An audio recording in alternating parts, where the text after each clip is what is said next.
WWL Louisiana News at 5 begins with breaking news. Well, Sheriff Susan Hutson has now provided a full timeline of events as to how the recent mistaken release of an inmate played out minute by minute. So this is for Khalil Bryan we're talking about, accused of violent crimes like aggravated assault with a firearm.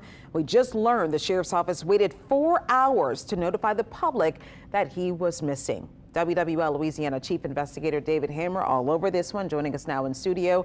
Okay, your take on the timeline and just released really just minutes ago. Right, Charisse. I mean, we keep learning more about this situation. The sheriff just released that detailed timeline of what happened on July 25th.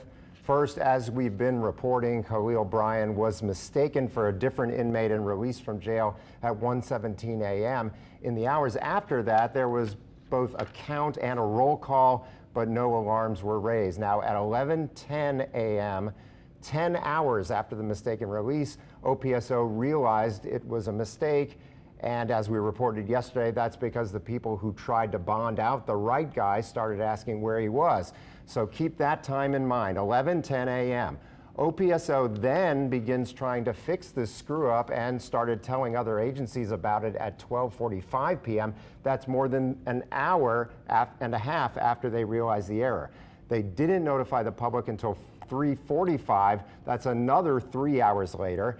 And Sheriff Hutson now says it took all that time to notify the public because they didn't consider Bryan violent, even though he'd been bonded out on violent charges.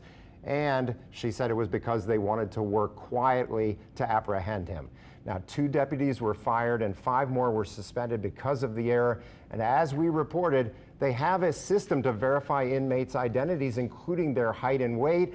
And Khalil Bryan is much, much taller and larger than the man who should have been released. Which begs the question, how is it that they can confuse the two? Right, exactly. They have to go through this whole process. They have to have a sign off. They have to check everything, and then that person has to sign off before they can be released.